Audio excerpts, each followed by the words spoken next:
पाहावो देव पाहावो, उंच ठाई उभे राहो. देव देखिला तो कोणा नाही भ्याला. देवासी काही मागो, जीव भाव त्यासी सांगो.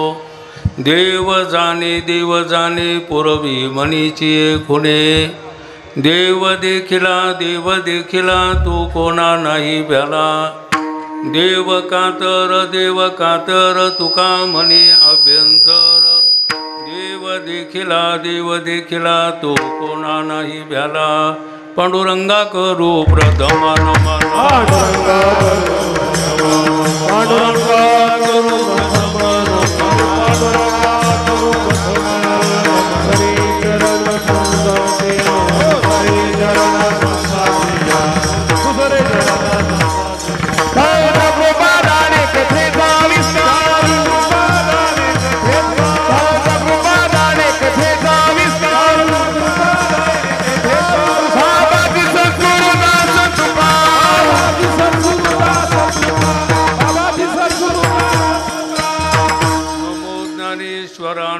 ज्ञानेश्वरा निवृत्ती उदारा सोपान देवा. मुक्ताबाई नमो त्रिभुवन पावनी आद्यत्रयी जननी देवाची. मावळवीत विश्वाभासू नवलोदयला चंडांसू. अद्वया अब्जिनी विकासू बंधुवता. आता विनो भागविलासिनी जे चातुर्यार्थ कला कमिनी. हे शारदा विश्वमोहिनी नमस्कारिणी म्या. शरदिंदो समाकारे परब्रह्म स्वरूपिणे. वासरापीठ निलये सरस्वती नमस्तुते. गुरुर्ब्रह्मा गुरुर्विष्णू गुरुर्देवो महेश्वरः. गुरुर्साक्षात् परब्रह्म तस्मै श्री गुरवे नमः. नागेंद्रहराय त्रिलोचनाय भस्मांगरागाय महेश्वराय. नित्याय शुद्धाय दिगंबराय तस्मै नकाराय नमः शिवाय. त्वदीयपाद पंकजं नमामि देवी नर्मदे. नमो सद्गुरु तुकया ज्ञानदीपा. नमो सद्गुरु सच्चिदानंदरूपा. नमो सद्गुरु भक्त कल्याणमूर्ती. नमो सद्गुरु भास्करा पूर्णकीर्ती. देव पाहावो, उंच ठाई उभे राहावो. देव देखिला तो कोणा नाही भ्याला.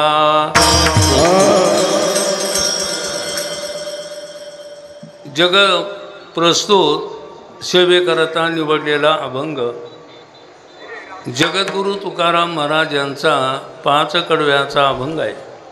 या अभंगामध्ये तुकाराम महाराज आपण सर्वजण उंच ठिकाणावर राहून देवाला पाहू पहिल्या कडव्यात म्हटलेलं आहे. देवाला पाहिल्याच्या नंतर तो कोणाला भेट नाही दुसऱ्या कडव्यात म्हटलेलं आहे.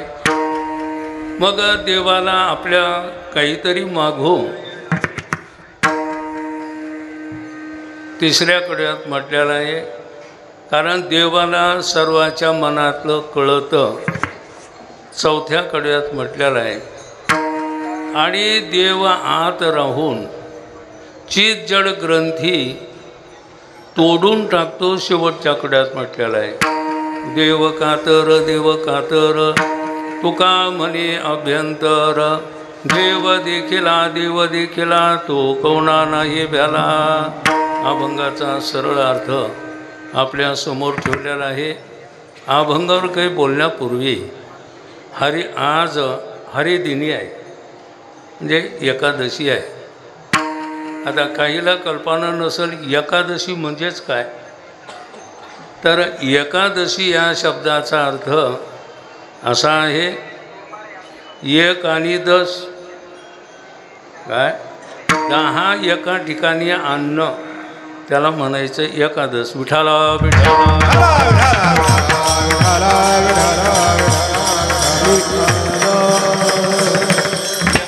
एकादश म्हणजे आपण वेगळीच समजलेली. आदल्या दिवशीपासूनच खाण्याला सुरुवात करायची. आजच्या दिवशीपासून उद्या एकादशी जरा अर्धी वाढ जास्त. विठ्ठल महाराज तुमचं जमलं आता. विठ्ठला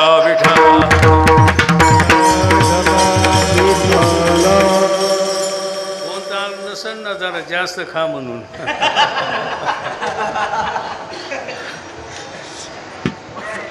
म्हणजे एकादश आपण अर्थ वेगळा समजलेला आहे, पण 10ला एका ठिकाणी करणं त्याला एकादश असं म्हटलेलं आहे. आणि 10 एका ठिकाणी केव्हा येतात माहिती आहे का?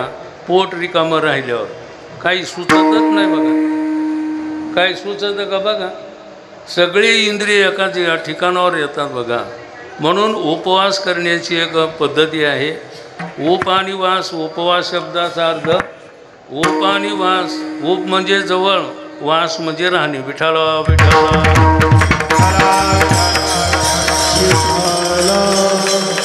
10ला एका ठिकाणी आणण्याकरता सतत देवाजवळ राहणं त्याला एकादशीचा उपवास असं म्हटलेलं आहे. आणि अशा एकादशी आपल्याकडून व्हायला पाहिजे.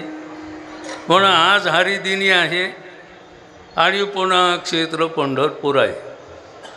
आता आपल्याला कल्पना नसेल, महाराजांनी म्हटलेलं आहे आधी रचिली पंढरी आणि मग वैकुंठ नगरी.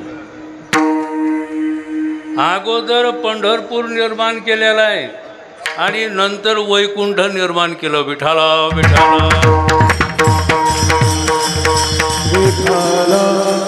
मग देवानं स्वतःचं पाहिलं का जीवाचं पाहिलं? कोणाचं पाहिलं? स्वतःचं पाहिलं नाही, तर सर्वाचं पाहिलेलं आहे. सर्वाचं कल्याण व्हावं असं त्यांच्या मनामध्ये भाव असल्यामुळं अगोदर वैकुंठ निर्माण केलं नाही, अगोदर पंढरी निर्माण केली आणि मग स्वतःला राहण्याच्या ठिकाणा केलेला आहे. म्हणून आधी रचिली पंढरी मग वैकुंठ नगरी. पुन्हा महाराजांना सांगितलेलं आहे हे काहीच नव्हतं तेव्हा पंढरपूर होतं. विठ्ठला विठ्ठला.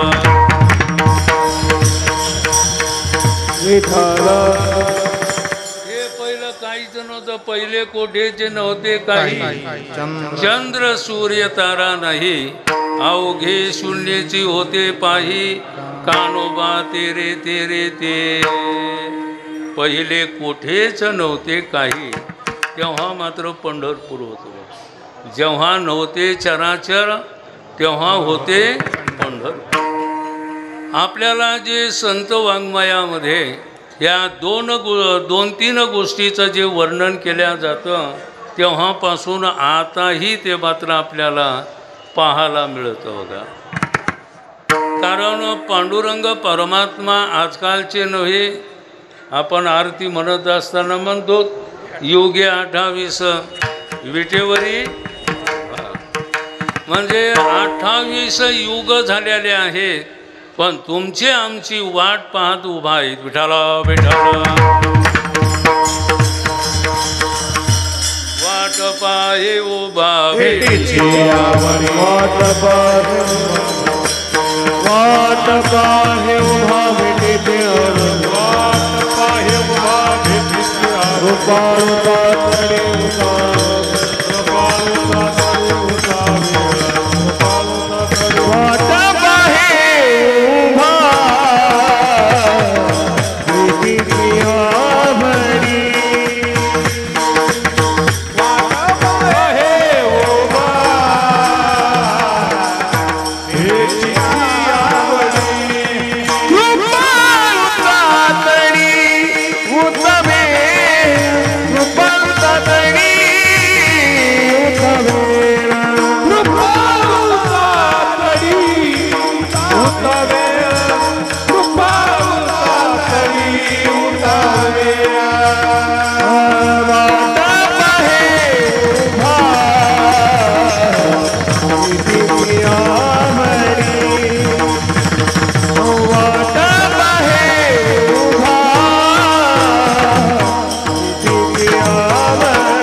युगापासून नाही तर 28 युग होऊन गेलेले आहेत.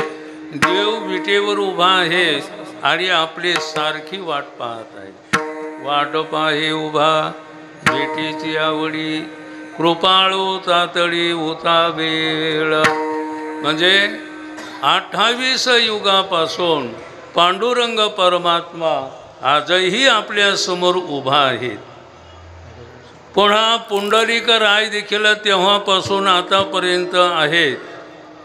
चंद्रभागा तेव्हापासून आतापर्यंत मात्र आहे. म्हणजे युग 28 जरी होऊन गेलेले असले तरी तेव्हापासून आतापर्यंत या 3 मात्र आपल्याला पाहायला मिळतात. पांडुरंग, पुंडलिकराय आणि चंद्रभागा माता. हे असं जे काय तीर्थ आणि क्षेत्र आहे, या तीर्थक्षेत्राचं अनेक महाराज मंडळीनं वर्णन केलेलं आहे.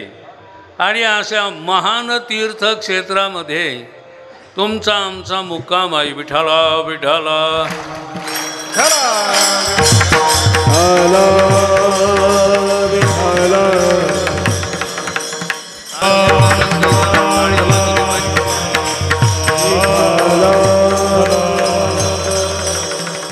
आणि आज जे आहे ते उद्या नाही. बरं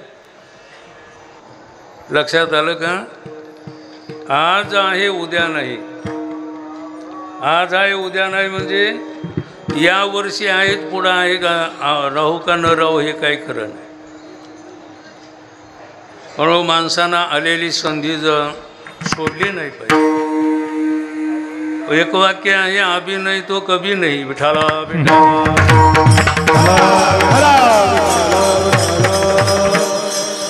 गांभीर्य कळत नाही माणसाला. बरं का, त्यातलं गांभीर्य कळालं पाहिजे.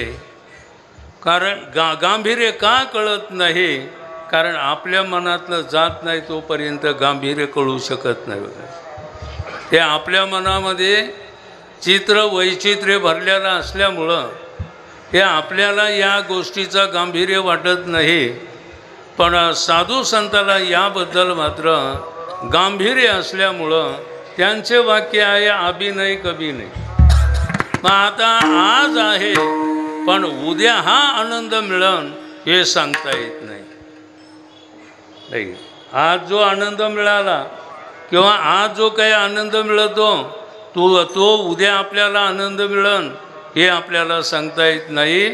म्हणून साधू संतांनी आपल्याला वेळोवेळेला ठिकठिकाणी सावधान केलेलं आहे. विठाला विठाला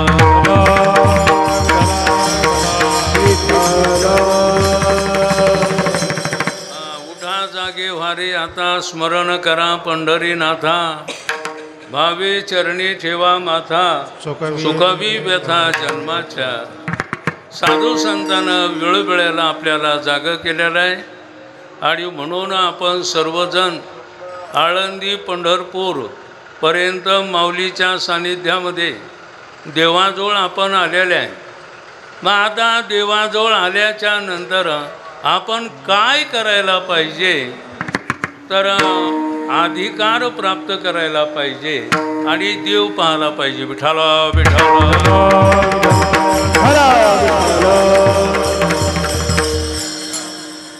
कारण अधिकार असेल तर देव दिसत असतो आणि अधिकार नसेल तर देव असूनही दिसत नाही. बघा,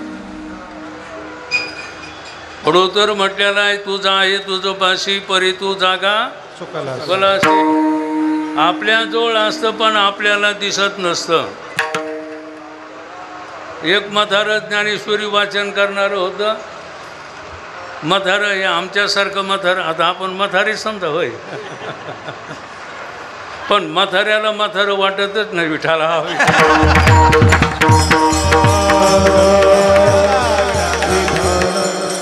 ज्ञानेश्वरी वाचायला बसलं तेवढ्यात त्याचा मित्र आला आणि मित्र आल्यावर रामराम घातला. रामराम घातल्यावर त्यानं काय केलं, ते चष्मा काढायचा तर काढला नाही असा इथं लावला. बघा, म्हणून माणसं तेव्हापासून चष्मा डोळ्याला ठेवीत नाहीत तर कुठं चष्माही करते. डोक्यावर ठेवते. अरे तू लावतोच कशाला? त्या म्हाताऱ्यानं चष्मा या ठिकाणी असा ठेवला बघा. आणि मग काय चहा पाणी फराळ पाणी सगळं काही झालेलं आहे. आणि सगळं झाल्याच्या नंतर मग ते मित्र मला आता येतो. अरे म्हणजे राय आजच्या दिवस आता उद्या जा सकाळी. नाही म्हणलं जरा काम आहे जास्त. आता हे म्हाताऱ्याच्या मागंच कामं असतात असं थोडंच आहे. तुमच्या आमच्या मागं सगळ्याच्याच मागं कामं असतात. आता काही न बघा सगळे आपलं प्रसाद घेऊन तयार झालेले आहेत बघा. सगळ्याच्या पडशा भरून ठेवलेल्या आहेत. फक्त दिवस निघायची वाट पाहिली. आता त्याला रात्र पण जाते का नाही कोणाला माहिती.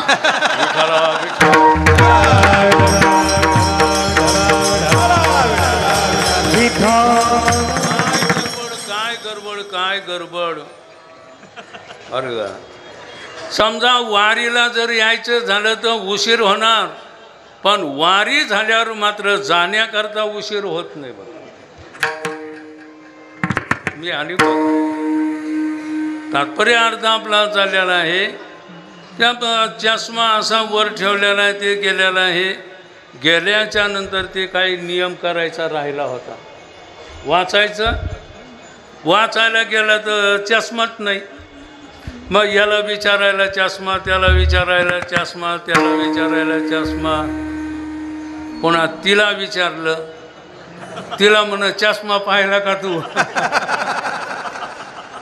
नाही असं म्हणजे जरा माणसं खुश राहतील. विठाला विठाला.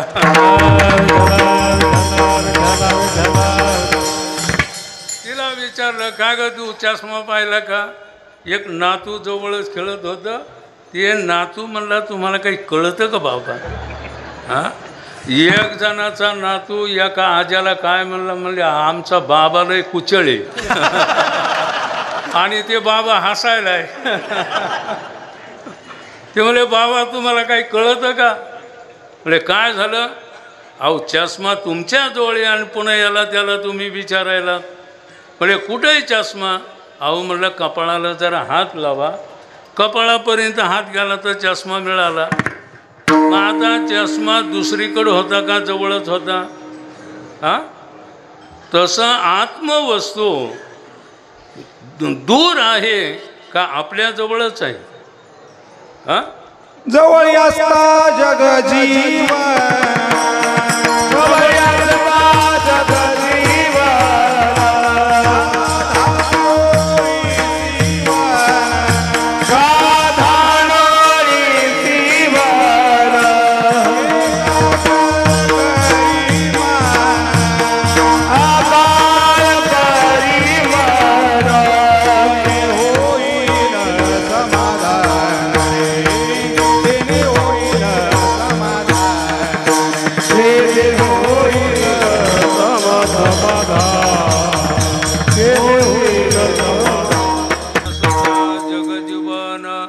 का दांडोळीशी वन एकाग्र करी मन तेने होईल समाधान रे.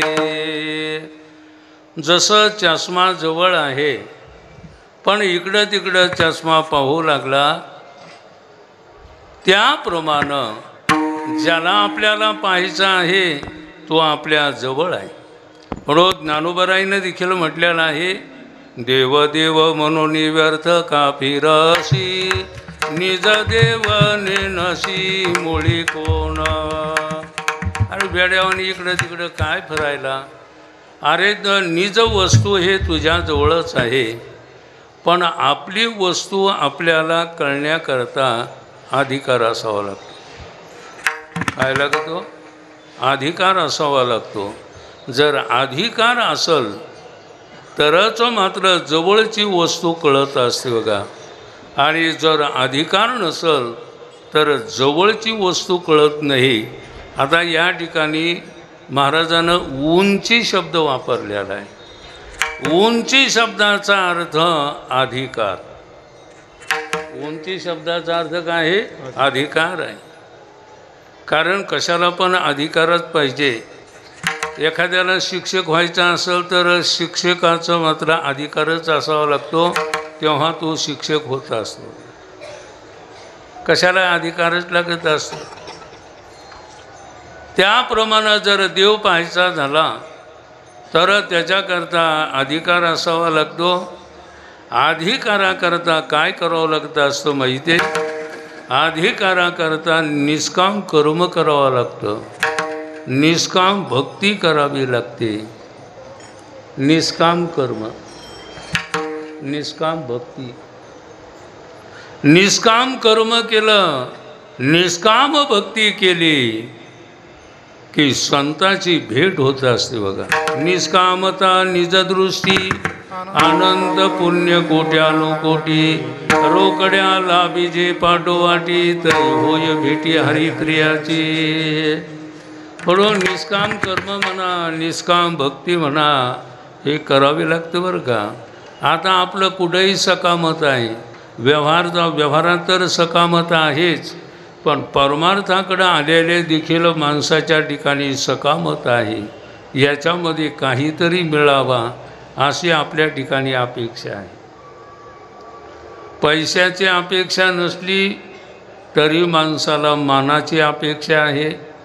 एखाद्याला मानाची अपेक्षा नसल तर काहीला मात्र मोठेपणाची अपेक्षा आहे. काहीला मोठेपणाची अपेक्षा नसल तर काहीला मात्र नावाची अपेक्षा आहे. आपलं नाव घेतलं पाहिजे. म्हणून कोणते ना कोणती तरी आपल्याला अपेक्षा असते. पण साधू संतांनं सांगितलं कोणतीच आपल्या ठिकाणी अपेक्षा नसली पाहिजे. विठाला विठाला.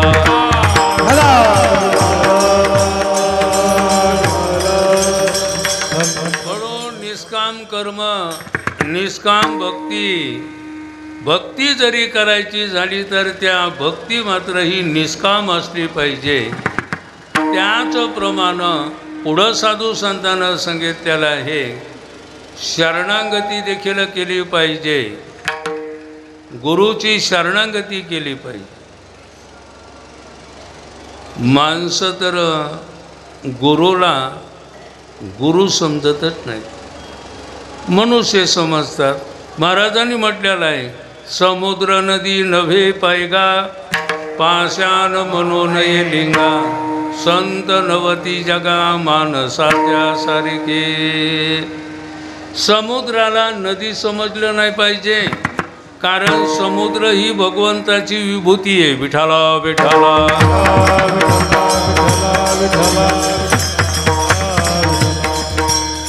समुद्र हे ते नसून जलाशयामध्ये समुद्र ही माझी विभूती आहे असं भगवान म्हणतात.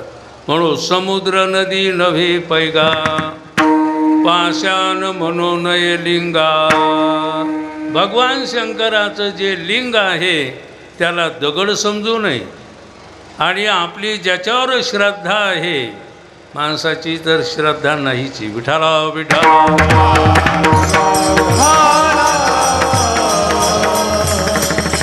काहीच्या अंतःकरणामध्ये तर गुरुभावच नाही आणि काहीच्या अंतःकरणामध्ये गुरुभाव आहे तर मात्र बदल होत राहतो बघा. सकाळी एक गुरु, दुपारी एक गुरु, संध्याकाळी एक गुरु आणि कोणी गुरुच. म्हणजे त्याला काही मिळच नाही बघ.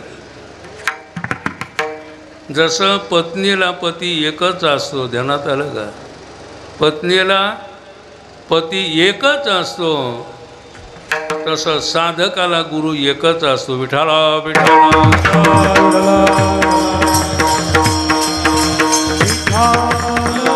देवाची म्हणा, गुरुची म्हणा शरणागती असावी. आणि गुरुला शरण गेल्याच्या नंतर श्रवण करावा, मनन करावा, निधिध्यासन करावा आणि तत्वपदार्थ शोधन करावा. असं केल्याच्या नंतर त्याला अधिकार प्राप्त होतो. तेवढं सोपं नाही आणि तेवढं अवघडही. काय महाराजांनी म्हटलं न करी त्याचे. आता पुढं नाही समजू आपला पुढं अधिकार नाही. न करी त्याचे. कोणी म्हणाल पुढं काय कीर्तन झाल्यावर विठाला विठाला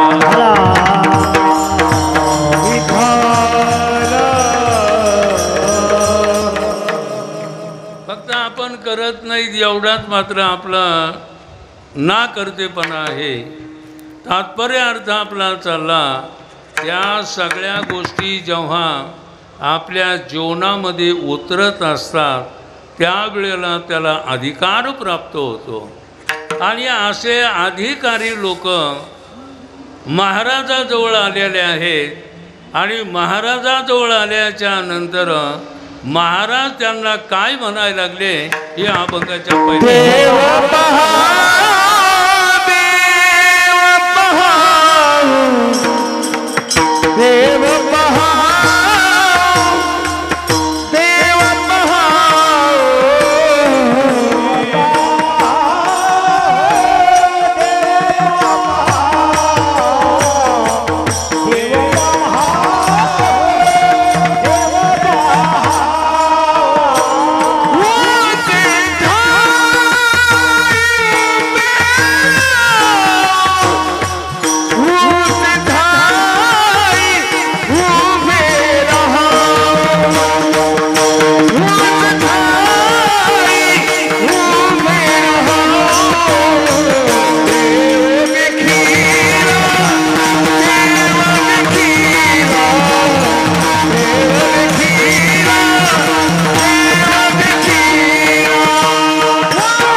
उभे राहावो.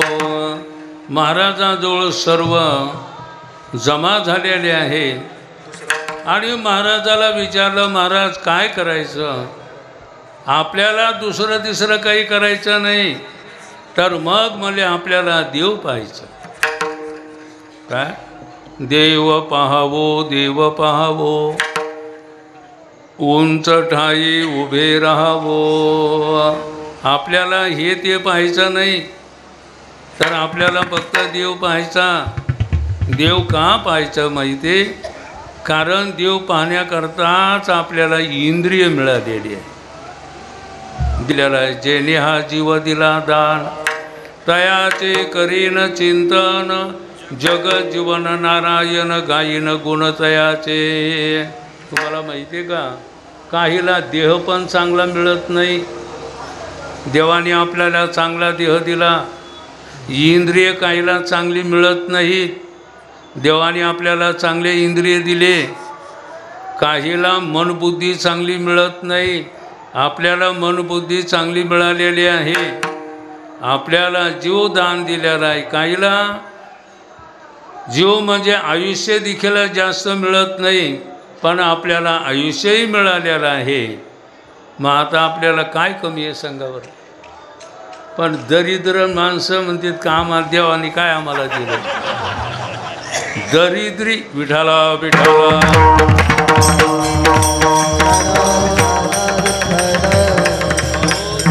राहायला घर नसल तुमच्याजवळ पैसा नसल तुम्हाला मान नसल पण तुम्हाला चांगला देह दिला चांगले इंद्रिय दिले पुन्हा जीवही दिलेला आहे प्राण दिलेला आहे.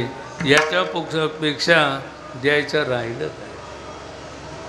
पण बेईमान माणसं आमच्या मायबापानं आमच्याकरता काहीच केलं नाही. विठाला विठाला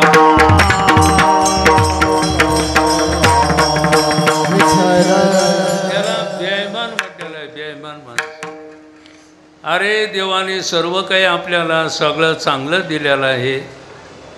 सर्व इंद्रियांनी संपन्न असा देह आपल्याला मिळालेला आहे. मग देह मिळाला इंद्रिय मिळालेले आहे. हे इंद्रिय कशाकरता मिळालेले आहे तर देवाकरताच मिळालेला आहे. म्हणून आपल्याला जे डोळे मिळालेले आहेत हे डोळे मोबाईल पाहण्याकरता मिळाले नाही, तर देव पाहण्याकरता मिळाले. काय टाळ्या वाजिता रात्रभर मोबाईल पाहता. विठाला विठाला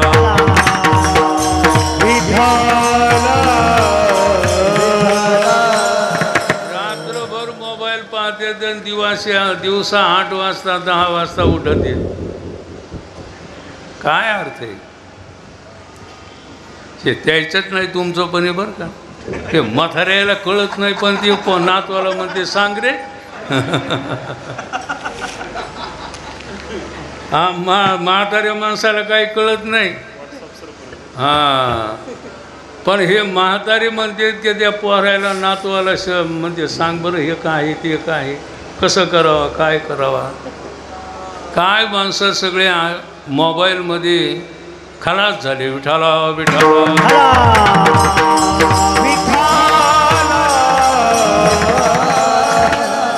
बाकीचे पाहतील यात नवल नाही, आम्ही देखील मात्र पाहतो. हा वेळेपणा आहे.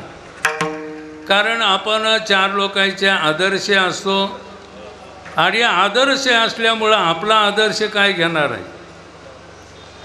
म्हणून भगवान देखील गीतेमध्ये सांगतात, मला कर्तव्य नसताना देखील मी ह्या लोकांकरता मी कर्तव्य करत असतो. मला गुरु करण्याची गरज नाही, पण मी लोकांकरता गुरु करतो. का? कारण सगळेजण माझंच अनुसरण करणारे. विठाला विठाला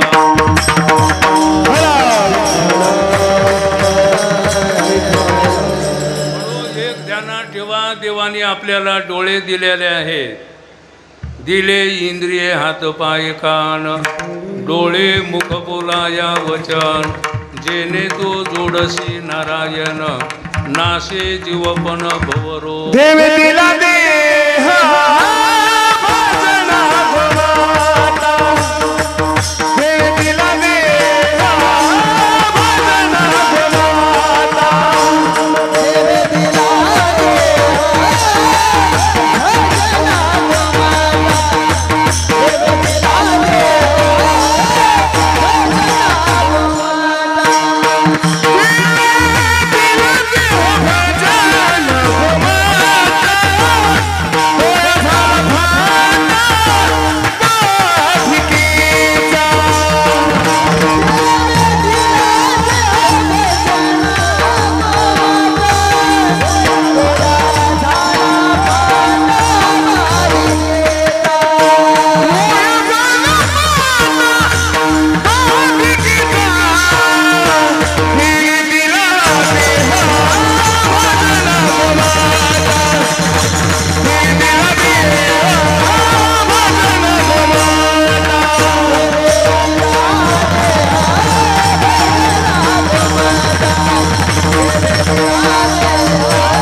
आपल्याला दिलेले आहेत हे देवाकरता दिलेले आहेत, देवाकरता मिळालेले आहेत. म्हणून याचा आपण असा उपयोग करावा. तात्पर्य अर्थ आपला चाललेला आहे. साधू संतानं देहाचा म्हणा इंद्रियाचा म्हणा उपयोग देवाकरता केलेला आहे. आणि म्हणून महाराज म्हणतात देव पाहावो देव पाहावो उंच ठाई उभे राहावो. आणि ज्यांना देवाला पाहिलं तो कोणाला भेद नाही. देव देखीला देव देखीला देव देखीला देव देखीला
देखिला देव देखिला तो कोणा नाही भ्याला. महाराजांना दुसऱ्या कड्यामध्ये म्हटलेलं आहे, देव ज्यांना पाहिलेला आहे तो कोणाला भेद नाही. आता देव पाहणं आता देव पाहण्याकरता दृष्टी बदलली पाहिजे बरं, कारण सगळ्या दृष्टीवर खेळ आहे. आपली दृष्टी कशी आहे यावर सगळं अवलंबून आहे. आता आपल्याला दृष्टी आहे पण चर्मदृष्टी आहे. या चर्मदृष्टीनं किती जरी आपल्याला देवाचं वर्णन केलं तरी आपल्याला देव दिसणार नाही, तर चित्र विचित्र असं जगत दिसणार.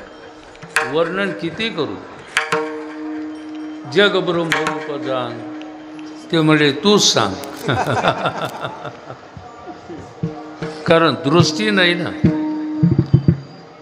अर्जुनाला तर दृष्टी नव्हती, भगवंताने विश्वरूप दाखवलं, अर्जुन नुसताच गच्च राहिला. मग देवाच्या लक्षात आलं की आपल्याकडून चूक झाली आणि मग दिव्य दृष्टी दिली. दिव्य दृष्टी या शब्दाचा अर्थ ज्ञानदृष्टी. दिव्य दृष्टी म्हणजे ज्ञानदृष्टी. ज्ञानदृष्टी दिल्याच्या नंतर अर्जुनाला विश्वरूप दिसलेला आहे का.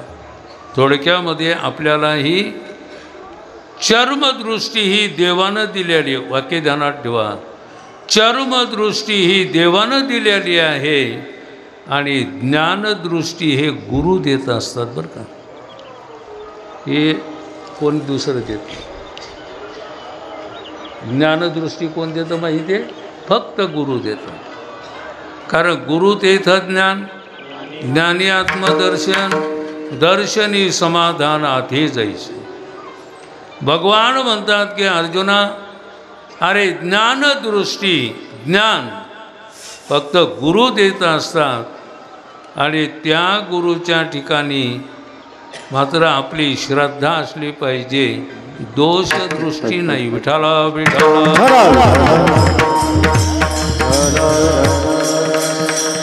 गुरुच्या ठिकाणी जर दोषदृष्टी असेल तर त्याचं नगदी पतन होणार, उधार नाही, त्याचं नगदी पतन होणार.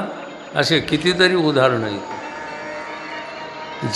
ज्यानं गुरुच्या ठिकाणी दोषदृष्टी दोष ठेवला त्याचं मात्र तो खलाच, म्हणजे त्याचं पतन होतं असतं.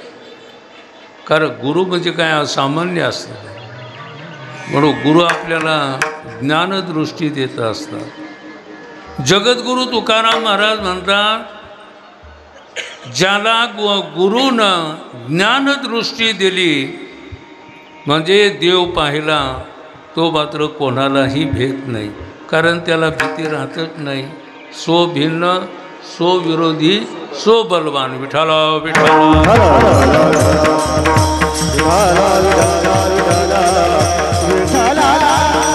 या तिन्हीपैकी तो कोणालाच भेद नाही. नोहे नोहे काळाला देखील भेद नाही. काळच उलट त्यांना भेटो बघा. म्हणून महाराजांना म्हटलेलं आहे, तो कवना नाही भ्याला. आणि मग ज्यांनी आत्मदृष्टीनं देवाला पाहिलेलं आहे, जाणलेलं आहे, त्या देवाला काहीतरी आपण मागू. देवाशी काही मागो,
काही मागो जीव भाव त्याशी सांगो.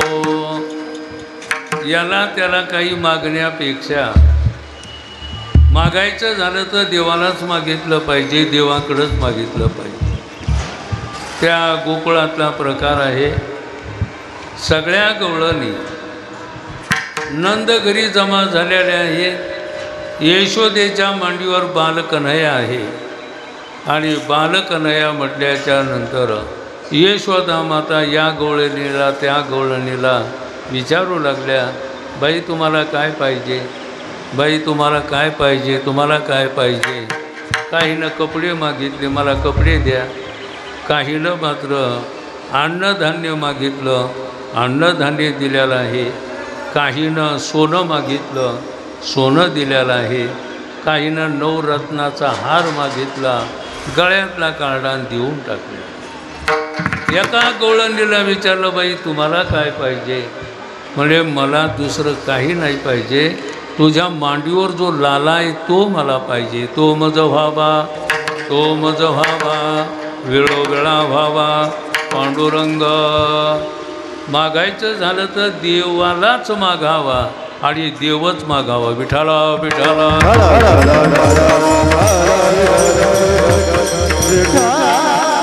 आणि आपलं काही घराणं असलं तर याला त्याला सांगण्यापेक्षा माणसं उगाच सांगत नसतात.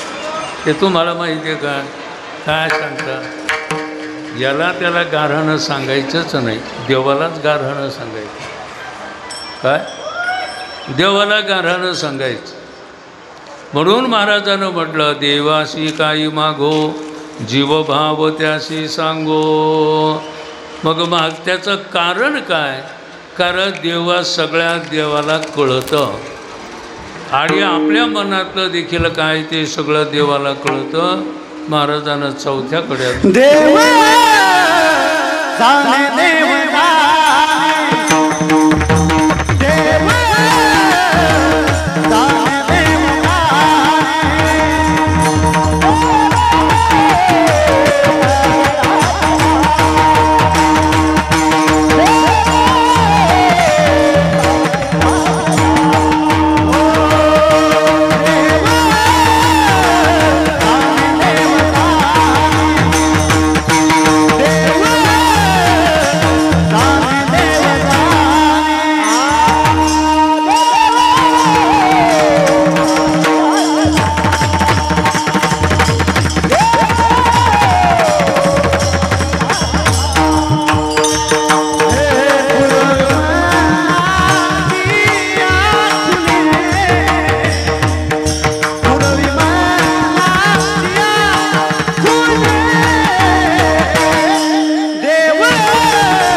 देव जाणे पुरवी मनीची कुणे. देवा जाणतो, देव जाणता, देव जाणता. देवाला सगळं कळतं आणि ज्याला सगळं कळतं त्याला देव म्हणायचं. काय ज्याला सगळं कळतं त्याला देव म्हणायचं. असं जे काय देवाला सगळं काही कळतं. म्हणून महाराज म्हणतात, आपण त्यांना आपल्या मनातलं काय असन ते सर्व सांगू ते आपल्या मनातलं पूर्ण करतो. देव जाणे पोरबी मनीची खुने. आपल्या मनात काही असू द्या, देव नक्की आपली इच्छा पूर्ण करतो. विठाला विठाला.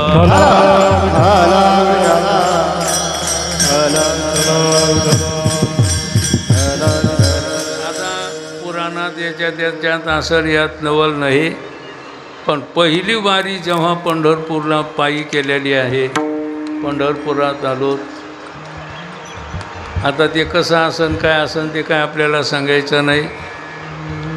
आणि गावाकडं जात असताना माऊली आणि पांडुरंगाजवळ गेलो आणि त्यांना देवाला एकच विनंती केली, देवा आता आम्हाला सोडू नका. तर तेव्हापासून आतापर्यंत देवानं सोडलं नाही. पूर्वी मनीची खुनी. पण देव कसा आहे, आत राहतो आणि मात्र कातरतो. देव कातर तुका म्हणे अभ्यंतर. का म्हणायचे देव कातर देव कातर देव कातर देव कातर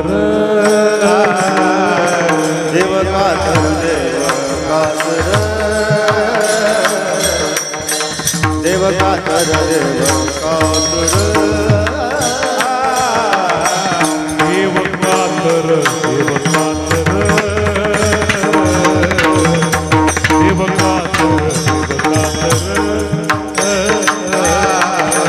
देव कातर देव कातर देव आतर अभिग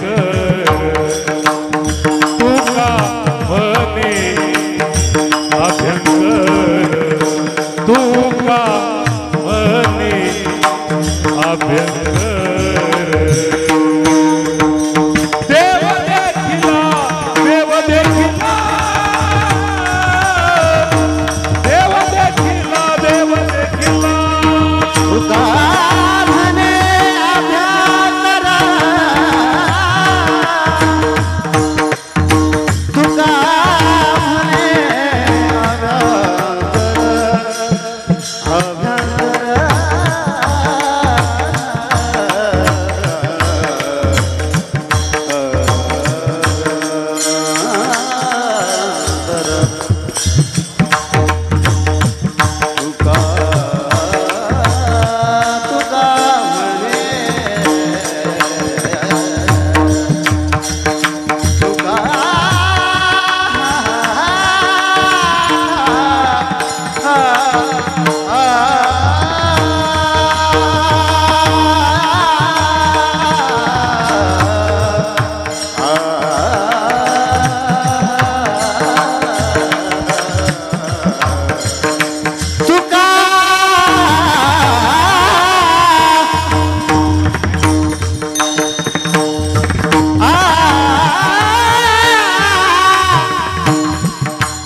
कवना नाही भ्याला तो कवना नाही भ्याला तो कवना नाही भ्याला तो कवना नाही भ्याला हे भ्याला सजन नयन नेटदार बरसती सजन नयन नेटदार बरसती मर्मगंधच्या मध्ये मिसळती सजल नयन निहार करती तो कवला नाही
देवाचं नाव कातर आहे.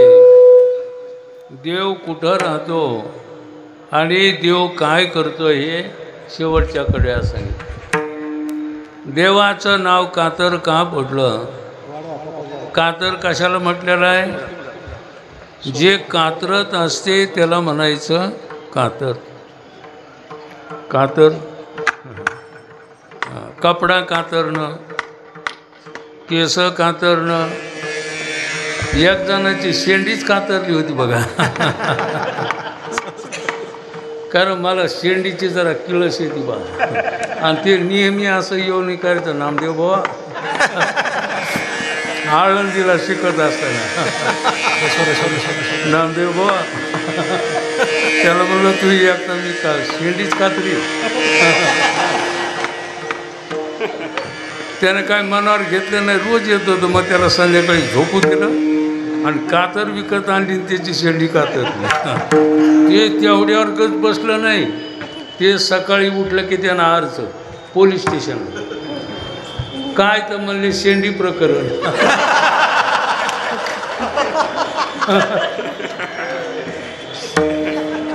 म्हणजे कपडा कातरणं, पुन्हा शेंडी कातरणं किंवा केस कातरणं, त्याला कातर असं म्हटलेलं आहे. देवाला कातर हे नाव का आहे?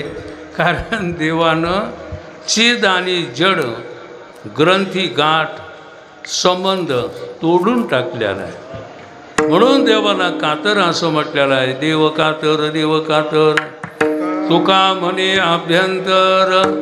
आणि म्हणून त्या देवाला आपण पाहू असं पहिल्याकडेच म्हटलं. देव पाहावो, देव पाहावो, उंच ठाये उभे राहावो. देव देखिला, देव देखिला तो कोणा नाही भ्याला विठोबा रखुमाई रखुमाई